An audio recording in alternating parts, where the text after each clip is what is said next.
Hi, everyone. This is Kathryn Adams. And Elizabeth Wallace, and you're listening to Binary System Podcast, Episode 9, and tonight we're listening to Welcome to Night Vale, Episode 72, Well of Night.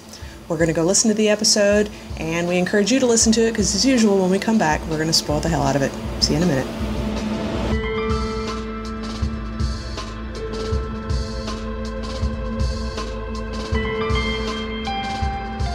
It's good to see that Cecil is getting out and having a social life. Isn't that nice? I think it's very nice. It is true. It is very, very good. I thought, and he had a good time even when he hadn't expected that it was going to be fun. He just thought he was going to be a little uncomfortable.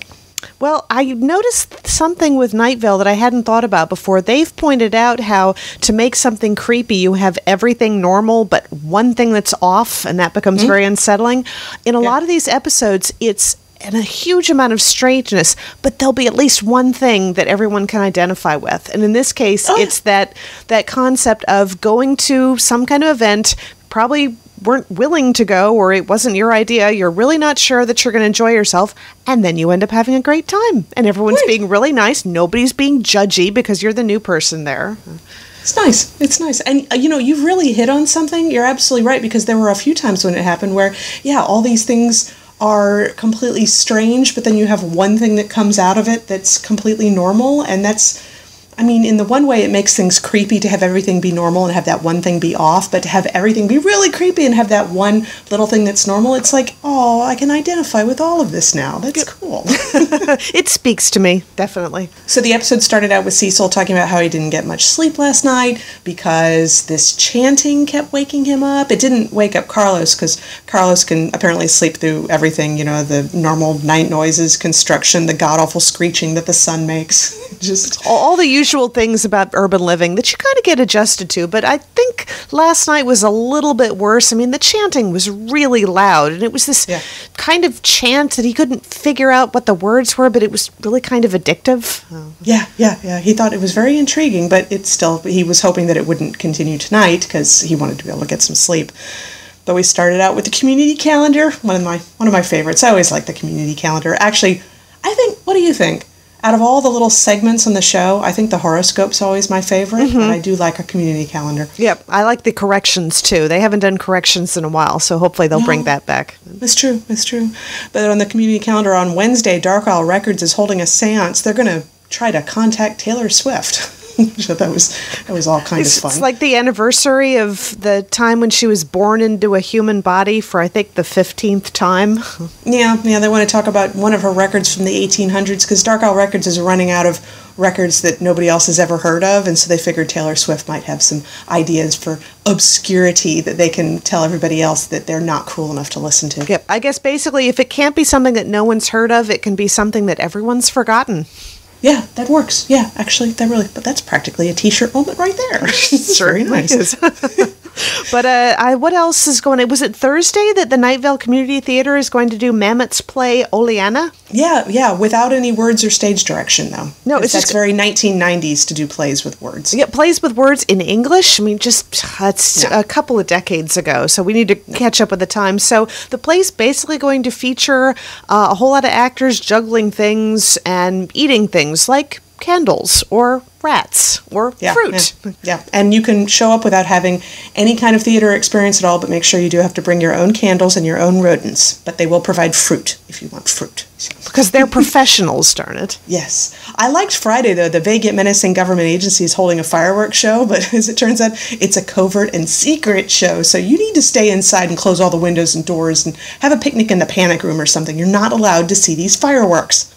Well, I'm sure they'll be spectacular. We could just imagine how nice they'll be. Or is that also against the rules? Secret, vague yet menacing government agency might probably have a problem with people imagining it, too. Forget I said anything.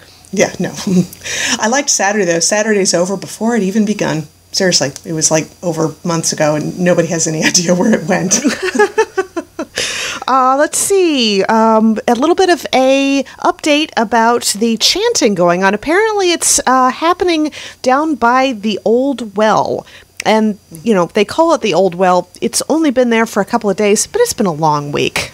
Yeah, seriously. It's apparently been really hot and everybody's just over it. And I'm over here in San Diego going, oh my God, me too. It's awful. Of course, I told you that it was really hot. And you're like, seriously? Yeah, because normally when it's really hot for her, it's, in the high 80s. And over here for me, it's like broke 100. So. Yeah, no, it was seriously in the 90s this week. So, of course, me and some friends went out to the desert where it topped out at 109 at one point. I don't know. It made sense at the time, but we had fun. We'll talk about that later.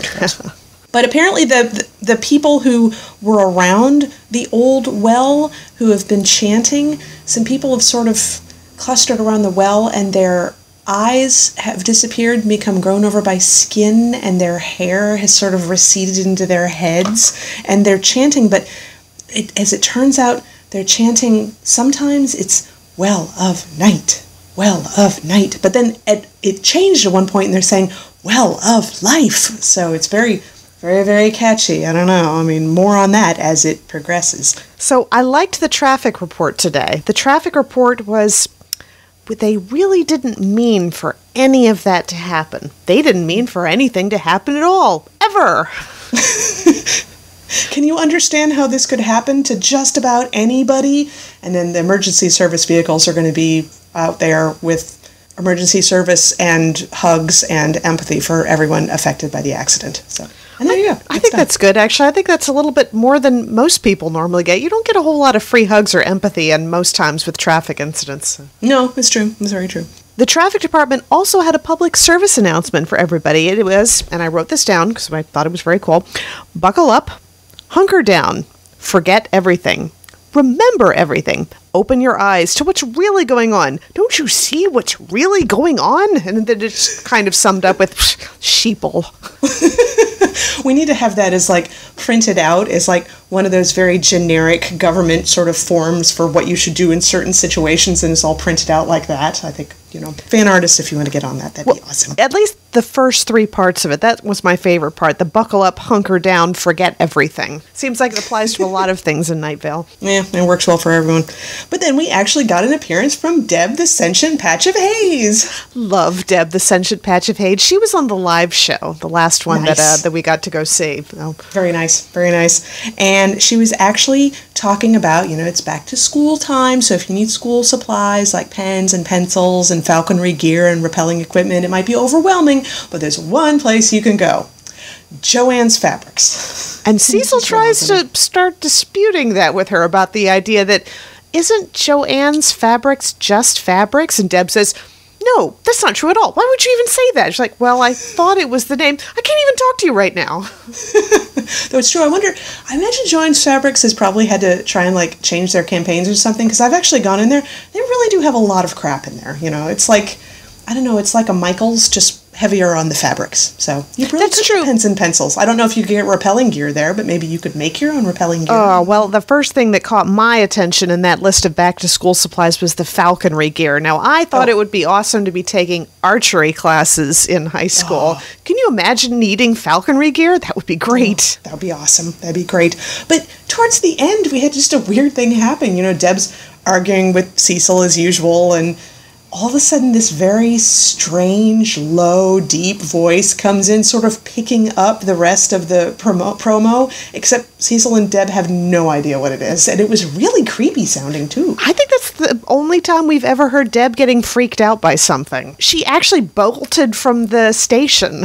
Oh, yeah, seriously. She took off as fast as a sentient patch of haze can, I suppose, and nobody talked about what that was at all. We go into more information about the old well and that a ray of darkness has come from it, and Cecil seems to like it. And the skin is growing out down over his eyes, but he can see more clearly, and his hair is receding into his skull, but it just feels so right, and he starts chanting, well of night, well of light. He's going to run out there and join the chanting at the well, and you hear him leaving the station, well of night, well of light, and this pause. And then he comes back, oh, before I forget, let me take you to the weather. Well of night, well of life. He's such a consummate professional. He is so awesome. So we go to the weather. And I kind of liked it. Everything was all right. It had a couple lyrics in there that I was like, ugh, it was sort of gross. But it was Children of God by Andrew Jackson Jihad. It was catchy, I thought. Yeah. You know what? It's all right. So this is going to sound really weird. It was almost like an Irish rock song, except he didn't have an Irish accent. That's how I thought of it. I know that doesn't make any sense at all, but there was something about it that really, all he needs is an Irish accent, and it'd be an Irish rock song. Whatever. That's very unusual. I'm glad you picked up on that, because I totally missed it. Yeah, it was weird. I don't know, but anyway. And we come back, and Cecil is in such a good mood. Because he had a great time, and he was a little worried when he got dragged there, because it's been years since he was inducted against his will into a cult or a chanting circle or something, and he thought he'd be out of practice and he'd be the odd man out.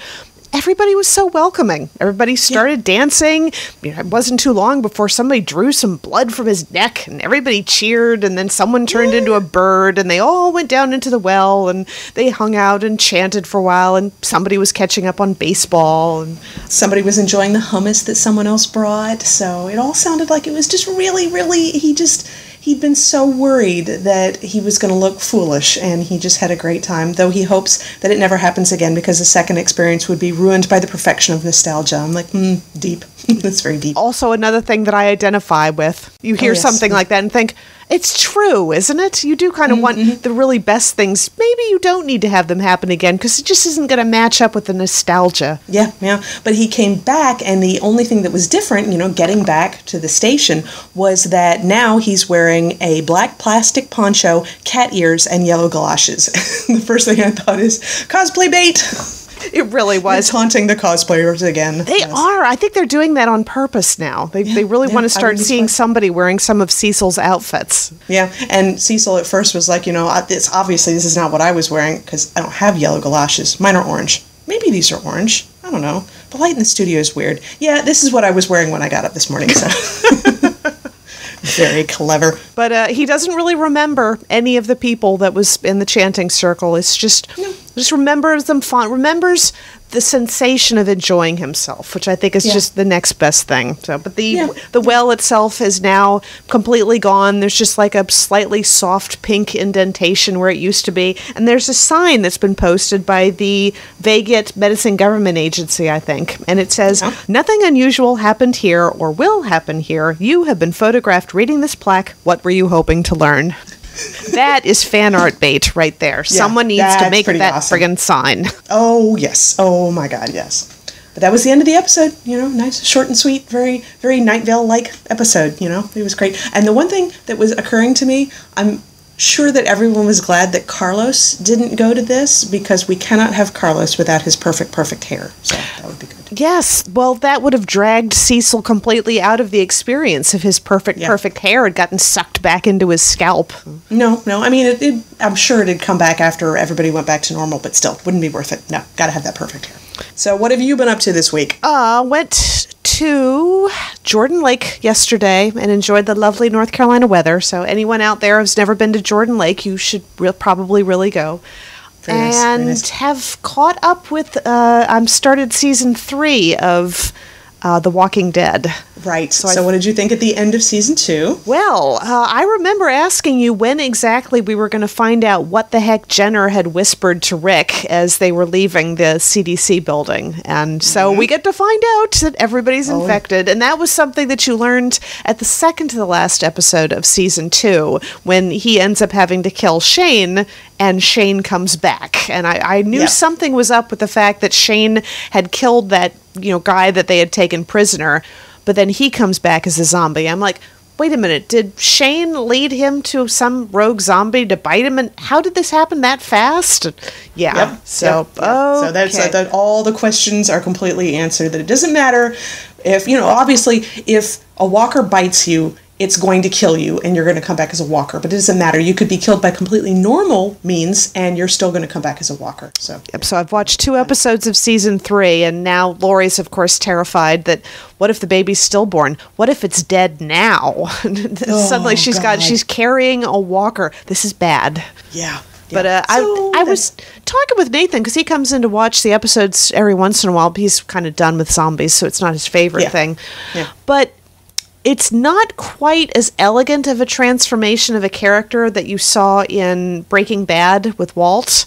You know, his character just transformed so amazingly in that show. But you really have seen a transformation of Rick's character. I mean, he's definitely gone to the point where making sure the entire group survives outweighs everything else. Outweighs stuff that could happen to other people, outweighs whether or not people like him, outweighs the fact that now there are a lot of people in his group who are probably terrified of him. So it's... Just wait until you get some of the current episodes. You're gonna see some more stuff. Well, they're in the prison now, and we've already run into some other convicts. Not all of the convicts escaped Rick, so they didn't really survive that experience. No, but yeah. So the two things up with me, I started reading China Miéville's newest book of short stories, and you remember in one of his book of short stories, he does the weirdest things where you're like, where does he come up with these ideas? Well, in one of his other short story books, you have the houses that are fighting each other. They disappear in and out of existence. Now that I keep hoping that we'll get another story in that sort of world, but we haven't. But there have been 2 stories so far where I'm like, where the hell did he come up with this? And one is called, I think it's like The Condition of the New Death, and it is so short, and it is worth the entire price of the book so far. Really? Just from the fact that I'm like, how the hell did he come up with this idea? And it is so creepy and so well written. So China Miéville, I believe it's called The 3 Last Moments of the Explosion, something like that. But really, just recently came out. Great! It's really great. But then the other thing, as I told you... Drink! Sorry. Everyone drink! Sorry. The other thing I was telling you, it's been really hot in San Diego, and for some reason me and my friends decided to go out to the desert and take pictures, and we went out to San Bernardino, and if you look up Elmer's Bottle Tree Ranch, it is so fantastic. It is, apparently what happened is, this guy, when he was a kid, I guess maybe his father was probably a little bit of a hoarder, and they would go out and just collect stuff in the desert, collect things and collect a lot of bottles, and when his father passed away, he didn't really know what he was going to do with all of it. So what he's done is he makes these huge stands that are kind of like hat racks almost, like a big central metal pole with little spikes kind of coming off of it, and he hangs a bottle on each spike. And there are probably hundreds in this little kind of fenced-in area. And in addition to that, there's like old typewriters. There's looks like an old trumpet, adding machines, pieces of beads and necklaces and statuary, and it is just, and then whirligigs. Like, what was the name of the outsider artist from North Carolina who passed away a little while ago?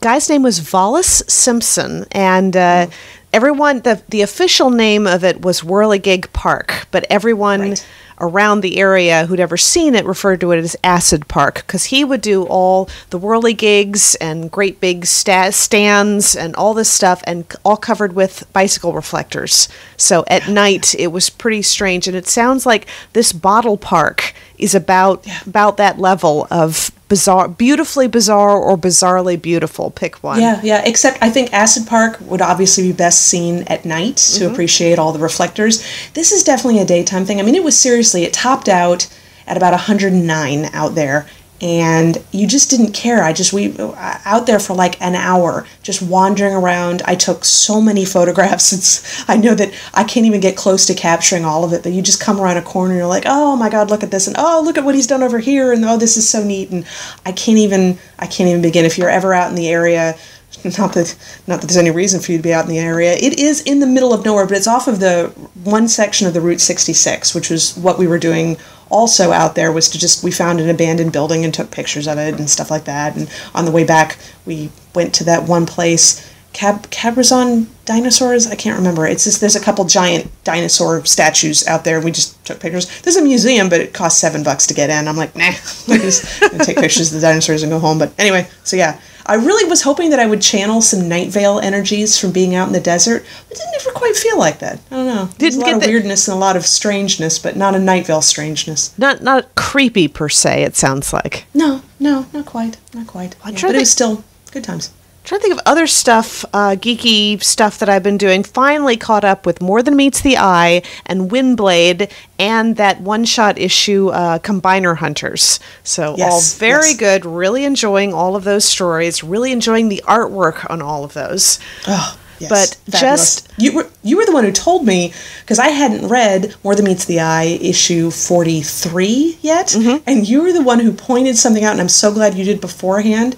It's is it Swerve's avatar? It's Skids when he has his holomatter avatar. It'll be shaped. It's apparently supposed to be shaped based on your subconscious or something, I think. So Right. Yeah, and so the very first time that we ever got to see it, it was shaped like the 11th Doctor, but then in this issue, it was shaped like the 9th Doctor, which, thank God you told me. I don't know that I would have recognized it if I hadn't been looking out for it, but when I saw it, I was like, oh my God, that's totally Christopher Eccleston. That's awesome! And I think it was Nightbeat. It really looks like what they were going for was that his holomatter avatar looked like Idris Elba, which would basically be Luther from the Luther TV show, who's a police officer. So Nightbeat, detective. I would love to take credit for coming up with all this stuff, but it's actually from the Transformers wiki page, which is every time I read a Transformers comic, I read the comic, I go read the Wikipedia page on the Transformers Wikipedia, and then I go back to the comic and read it again to see all the stuff that they pointed out that I missed the first time. And it's like when you watch a movie and then you go to IMDb and check out the trivia page. You know, there's just these clever as hell people out there who pick up on all this stuff. It's just so cool. Oh, yes. And in this case, they did point out what the holomatter avatars looked like. So I was very glad. But it did look like the 9th Doctor. I mean, I kind of picked up on that. But they said, as far as Nightbeat's avatar, they said that having him appear as Sherlock would probably be a bit too on the nose. So I'm like, my goodness, I want a holomatter avatar that looks like Benedict Cumberbatch, and I want it now. For the purposes of the story, it worked really well, but I remember it was one of the very early episodes of More Than Meets the Eye, because it was back in the very, very early sort of Transformers reboot in the comic days when you had all those avatars, and Ratchets looked like that particular one, and then early on in the More Than Meets the Eye, I think it was Ratchet who was saying something like, it's terribly energy consumptive, we could never get the hair right, and it's just not really fashionable anymore to use these things. So you don't see them very, very often, but I like it when they do it. And it's a little bit, in a way, it was like a human-heavy episode, but it wasn't because they were all actually Transformers, so I'm like, okay, I'm fine with that. Yeah, well, if you go check out the Transformers Wikipedia page about that, there's a lot of stuff, a lot of little in-jokes about different TV shows and various things with, the author and the artist were obviously laughing about all of this, so I think they had way too much fun on this. But that's all for this week. And please send us fan art. We always love fan art, and Tumblr has just been a wealth of fan art lately, but I don't have any examples today. Though I will say, if you want something fun, on Facebook, there is a Citizens of Night Vale group, but it's a private group, so you have to subscribe to it. And those guys are really on the money with the things that they post in there. All sorts of it must be kind of administrative moderated, I suppose, that if there's anything in there that's too not topical, they'll probably get rid of it. But those guys do good work. They do very good work. And if you want another resource for Night Vale, you should check out the Cecil Speaks Tumblr page, which is, I only just stumbled across this today. I think it's done by the Welcome to Night Vale organization, crew, whatever you call it. It's the transcripts of every episode. That's what the Tumblr page is for. And that's darn handy, especially for all of these t-shirt moments and fan art bait and all of this stuff. You can go back and look and see exactly what the heck they said in the episode, or you could just listen to the episode again. I mean, that wouldn't be a hardship. That'd be fine, yeah. Very, very cool. And also, if it isn't done by the Night Vale people, we apologize. Damn it! Drink! If it isn't done by the Night Vale people and you're listening and you're the one who does it, please weigh in. We'd love to hear from you. That'd be awesome. We'll even get you on this podcast. That will be a thing. We will. You can be a guest. We will totally do that. No problem at all. So we probably better let you go so you can open the window so you don't, melt in there. Yeah, and it doesn't seem to have helped having the window closed. You can still hear all the traffic. It's fine. We will see everybody in 2 weeks. Talk to y'all later.